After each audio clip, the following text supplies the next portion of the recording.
This is Talha Yamin. We're from the ITV. We're here for your advice on the Muslims that are being attacked right now. In the last couple of weeks, you have seen we have been banned. Muslims have been killed. What are your thoughts, your suggestions for us, for the community? What can we do? First of all, welcome to my office. Thank you. I welcome you and your co-workers, the team with you and the crew, camera crew. I thank you again for the opportunity to speak about this important issue. I know now this issue is concerning every Muslim in the United States and maybe in the world. Anybody who has a relative or a family member in the United States may be worried about the new executive orders. So the most important thing in order to explain this issue is to differentiate between the law and the executive order. In the United States, we have a constitution. This constitution governs every legal aspect of our lives. So the constitution is the supreme law of the land. Under the constitution in power, there is the law that is being or have been passed by the Congress, two houses of Congress, Senate and House of Representatives. So this is the second in the supremacy. And then third in line will be the presidential executive power. Right. So these orders that we are dealing with now are in the third degree when it comes to a supremacy clause of the law. So the president issued a few orders shortly after he took power, and these orders unfortunately were targeting, generally speaking, Muslim majority countries, specifically Yemen and Sudan and Somalia, Iraq, Iran, Libya and Syria. The situation is actually the severity of this was against the Syrian. So he indefinitely banned all refugees from Syria. So as a Syrian, you can't anymore seek any refuge with the United States. You can't, technically speaking, legally speaking, you cannot petition with the United Nations in order to come as a refugee to the United States. This has nothing to do with immigrant benefits or immigrant visas or visitor visas or student visas, other aspect of immigration. So refugees status has nothing to do with immigration benefits, which is basically based on law. So the other countries, including Syria, were basically immigration benefits were suspended for their citizens. So if you are a citizen of one of these Muslim countries, you cannot basically now come to the United States, even if you have an immigrant visa not being issued yet. You cannot travel to the United States because it's either they will technically, as we speak now, they canceled your immigration interview date, or they postpone it or put it on hold or suspend the process for further notice until what will happen, until what the government will decide what will happen in near future. So the president technically ordered his cabinet to suspend the execution of the law, immigration law, for 120 days. Right. And within these 120 days, the cabinet, respective cabinet members, secretary of the Homeland Security, which the immigration basically comes under his power, and the Secretary of Justice or Attorney General in the United States system. They call the Minister or Secretary of Justice an Attorney General. So after these two secretaries and the respective agency directors, security directors, security agencies, after they reach a kind of report about how they will approach the future way of processing immigration benefit, immigration petitions, they will basically yield the report or present the president with the report in order to decide what the president will pass or will decide as an executive order, or maybe he will yield that to the Congress in order to pass it as a law. But for the time being, we have a ban, suspension, stop, stay wherever you wanna use your choice of words. You cannot come to the United States if you are not a U.S. citizen or a permanent resident. We saw the last few days after the issuance of the orders that the authorities stopped some permanent residents, green card holders, and prevented them from coming to the country or from entering the country. This is legally speaking is not right. This is a contradict the constitution, the immigration law, and all the laws of the land, because these people have obtained their permanent residency after a long process of being scrutinized and going through security process, and they have obtained this legal status based on the law. Eventually, the judge in Boston and the judge in the federal court here in Brooklyn or in New York issued a judicial order, and this judicial order basically contradicted the president executive order and allowed the U.S. citizens and green card holder to enter the United States. So at this point in time, if you want to ask me what is the opinion of the law as a law practitioner, I'll tell you this is unconstitutional. I'll tell you that the president titled this executive orders when he signed them that keeping America safe. And in my opinion, forbidding families and children and older elderly from entering the United States is not gonna keep America safe. If you are targeting these, you are targeting the wrong people. These people have been scrutinized, have been approved security-wise, have been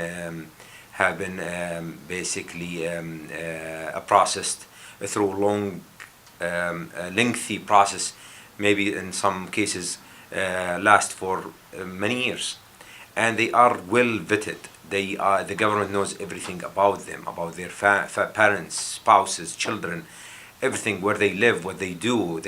Most of them file taxes. They are good citizens. They love this country. It concerns them first to keep this country safe. We technically, as Muslim Americans, we want this country to stay safe. It is in our best interest to keep America safe. We love this country. We belong here. We don't want anybody belongs to our faith or any other faith to come here and create problems or act in a way to terrorize citizens. We don't want that. We are against that. Our religion teaches, our prophet orders us, our religion teaches, orders us to keep our promises, to take care of our neighbors, no matter what they are religion, what they are faith or skin color or whatever. We are human beings first before we are Muslims. Islam is not a religion of hatred. Islam a religion of caring and love and sacrifice. So keeping America safe, maybe instead of excluding people and titling people as the enemies or the others, maybe including people. If the president maybe took the other line, and instead of being exclusive, maybe if he was inclusive, like President Obama or President George W. Bush, when he was saying, okay, Islam is not our enemy. Both of them were saying that Islam is not our enemy. We are not in war with Islam. We are in war with fundamentalists, extremists, terrorists. We are Muslims in war ourselves with these people.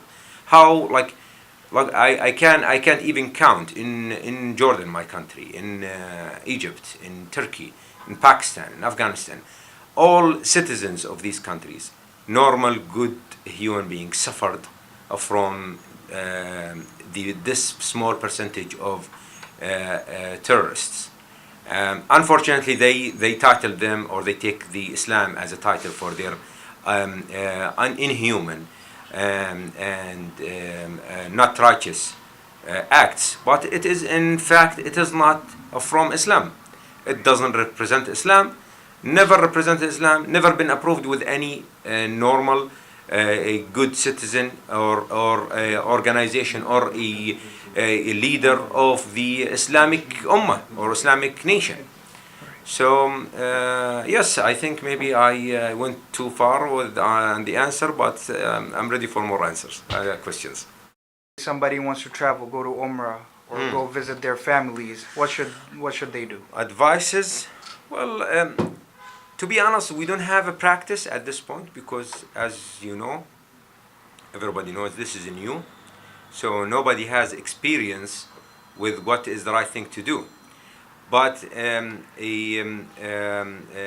considering what has happened in the past few days, I don't think anybody with a permanent residency card or green card or a visa, valid visa, for example, student visa or whatever, H1B or whatever, investment visa, I don't think it's wise for them to leave the country now. I think it is the right decision on their part or the right advice for them to stay in the country until we have a clear idea about what is this going to end up with, what is the norm will be after these secretaries or cabinet members will present the president with their reports. We don't know what the norm will be looks like at maybe after 3 months or after this suspension period, which is 120 days. So my advice to everybody, if you are here legal, to stay in the country, to try to, of course, everybody has to abide by the rule of law, but to be mindful of everything you do. Any encounterment with the government, for example, if you have a legal lawsuit or anything with the law enforcement, you should make sure that you have an attorney on your side. So just to make sure, I don't think let me just set this straight. I don't think the American people or American law enforcement targeting us. I don't think the American people targeting us. But just to be on the safe side, just make sure to exercise your constitutional right and ask for a lawyer to be with you. If you are being subjected for example, a lawsuit, investigation, or any of that kind of practices. Again, for the U.S. citizens, there is we didn't see any problem the past 4 days. I know a lot of citizens traveled and were overseas before, and they arrived after. So I don't think they have anything to be worried about. But other categories, they should stay in the country, and if they are inside the country, anything happens to them, they should immediately try to hire an attorney to and exercise their constitutional law by defending themselves properly. Can you give me a few suggestions about the Muslim community, Islamic center, or some Islamic school for preventive anything? If you are following the news, the mayor de Blasio gave a big speech a few days ago. He emphasized the unity of the city, and he pledged to protect the Muslim community and Islamic centers. And if you step outside my office, you will find a police car parking in front of Masjid Mus'ab, our neighbors here. So in New York, at least in New York City, I don't see a problem. I think the city or the government is doing the right thing.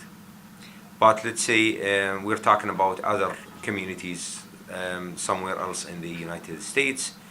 Well, they can approach the community leaders, the U.S. congressmen, the senators, or the mayors, generally speaking, mayors or governors, the state leaders, and ask if they see any abnormal activities, any hatred behaviors toward them, by, for example, graffiti or sending them mails or anything, they should inform the authorities. They should speak up, because nobody will know what is your problem unless you are vocal about it. You have to let the authorities know. I'm sure the law will be enforced anywhere in the country. We are in a place where the rule of law is supreme. So I'm sure if any person in power with legal authority was approached by a Muslim community or organization and they were asking for help, I'm sure they will help them. I don't think anybody will decline to do their duties, because we are, after all, citizens of this country. We are members of the communities. What concerns the country concern us. What hurts the country hurts us. We are American Muslims, came to this country to seek ultimately the American dream, to live in a place with freedom, justice, and look for a better life for our children and the generation to come. So we are not interested in any shape or form in hurting this place. If we are interested in anything, is to keep these terrorists away from here and try to eliminate them from any part of the world.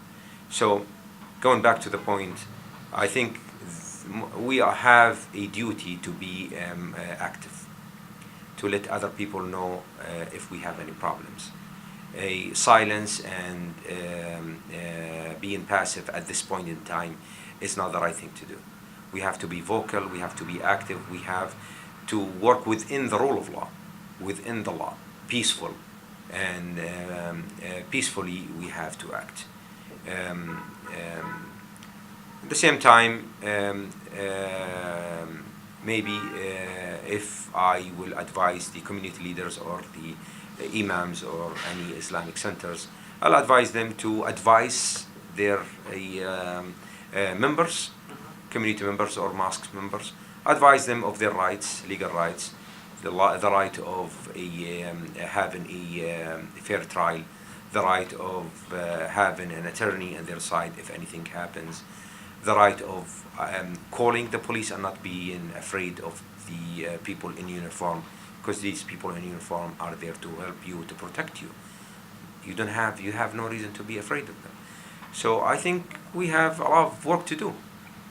We have to be a good ambassadors to our religion, because obviously people here do not understand our religion.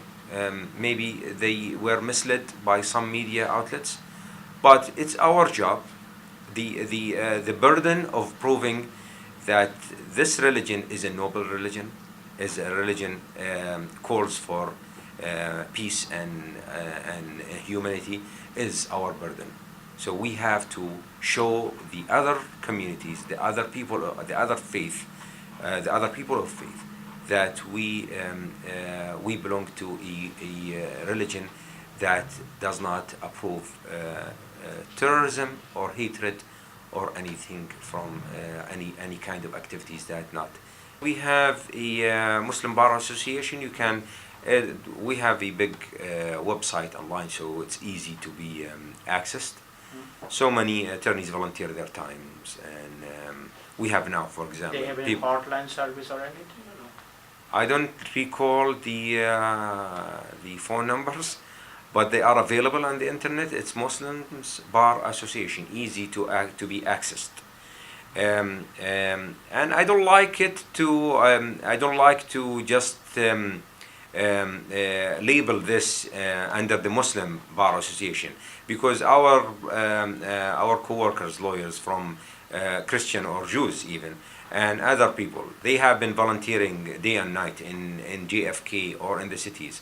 The percentage of people who are non-Muslims who are protesting this law and protesting against the executive orders are the majority of them non-Muslims.